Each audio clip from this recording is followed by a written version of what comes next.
കേരളത്തിലേക്ക് ധാരാളം വ്ളോഗർമാർ വരുന്നുണ്ട്. മറ്റ് സംസ്ഥാനങ്ങളിൽ നിന്നും രാജ്യത്തിന് പുറത്തു നിന്നും. ഇവരെല്ലാവരും ഒരേ സ്വരത്തിൽ പറയുന്ന ഒരു കാര്യമാണ്, മറ്റ് സംസ്ഥാനങ്ങളിൽ ഉള്ളവർ മലയാളികളെ കണ്ട് പഠിക്കണം എന്ന്.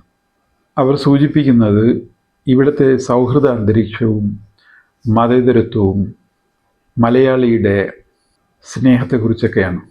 25 വർഷത്തിലധികം രാജ്യത്തിന് പുറത്ത് ജീവിച്ചൊരു വ്യക്തിയാണ് ഞാൻ.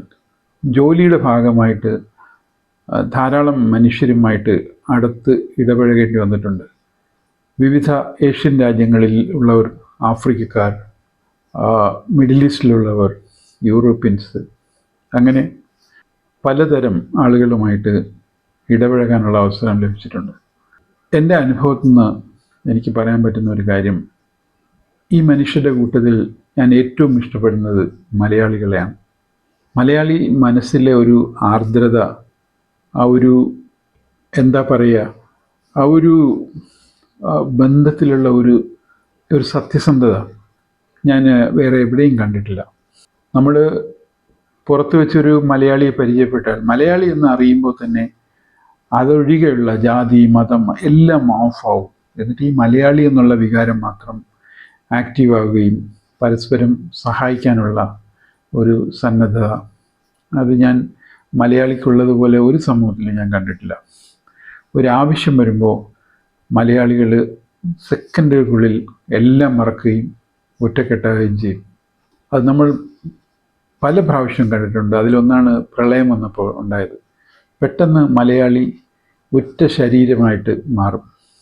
ആ മലയാളിയുടെ ആ ഒരു സ്വഭാവം നമുക്ക് ഏതെങ്കിലും ഒരു നേതാവോ അല്ലെങ്കിൽ ഏതെങ്കിലും ഒരു രാഷ്ട്രീയ പാർട്ടിയോ ഉണ്ടാക്കി തന്നതല്ല.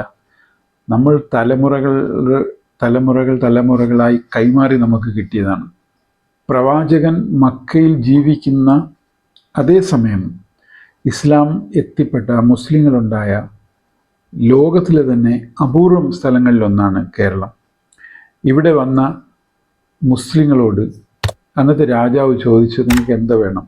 അവർ പറഞ്ഞു, ഞങ്ങൾക്കൊരു പള്ളി വയ്ക്കാനുള്ള സ്ഥലം വേണം, അനുവാദം വേണം. സ്ഥലവും അനുവാദവും രാജാവ് നൽകി. പിന്നെ പള്ളി വയ്ക്കാനുള്ള സാധന സാമഗ്രികൾ വേണം, അതെവിടെ? അപ്പോൾ ഒരു ക്ഷേത്രം ഉണ്ടാക്കാൻ വേണ്ടി ഉപയോഗിച്ചതിൻ്റെ ബാക്കി സാധനങ്ങളുണ്ടായിരുന്നു. അങ്ങനെ ആ സാധനങ്ങൾ കൊണ്ടാണ് കേരളത്തിൽ ആദ്യത്തെ പള്ളി നിർമ്മിക്കപ്പെടുന്നത്. പിന്നെ മുസ്ലിങ്ങൾ കച്ചവടക്കാരായിരുന്നു. അവർ കടകൾ തുറന്നു വയ്ക്കുമ്പോൾ അവരുടെ പുറത്തുനിന്ന് കൊണ്ടുവരുന്ന വളരെ ഗുണനിലവാരമുള്ള സാധനങ്ങളായപ്പോൾ മറ്റുള്ളവർക്ക് കച്ചവടം കുറഞ്ഞു.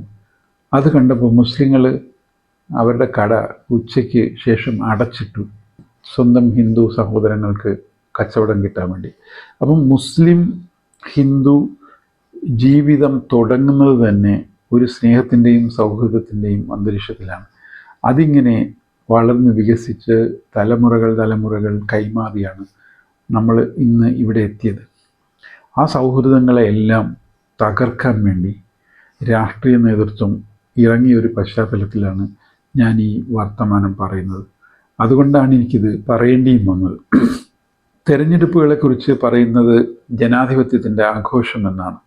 പക്ഷെ നമുക്കിപ്പോൾ തിരഞ്ഞെടുപ്പുകൾ വർഗീയതയുടെ ആഘോഷമാക്കി മാറ്റിയിരിക്കുന്നു രാഷ്ട്രീയ നേതൃത്വം.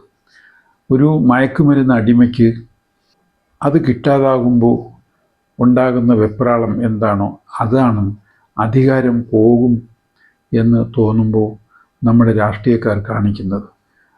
അവർ നമ്മുടെ ഈ സൗഹൃദവും നമ്മുടെ ഈ ഒത്തുചേരലും നമ്മുടെ ഈ കൂടിയിരിക്കലും നമ്മുടെ ഈ സ്നേഹബന്ധവും എല്ലാം തകർത്തിട്ടാണെങ്കിലും ജനങ്ങളെ തമ്മിലടിപ്പിച്ചിട്ടാണെങ്കിലും വർഗീയത ഉണ്ടാക്കിയിട്ടാണെങ്കിലും അധികാരം എങ്ങനെയും കൈക്കലാക്കുക എന്ന ഒരൊറ്റ പദ്ധതിയുമായിട്ട് രാഷ്ട്രീയക്കാരിറങ്ങിയിട്ടുണ്ട്.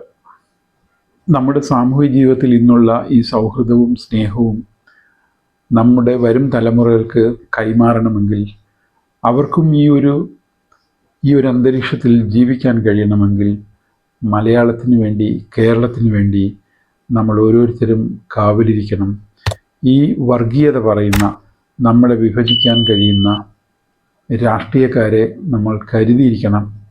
നമുക്ക് വേണ്ടി നമ്മൾ തന്നെ കാവലിരിക്കേണ്ട ഒരവസ്ഥയാണ് ഇപ്പോൾ ഉള്ളത്. അതിന് മലയാളി അത് കൃത്യമായി ചെയ്യും, മലയാളിക്ക് അതിന് കഴിയും എന്ന് എനിക്ക് ഉറപ്പുണ്ട്.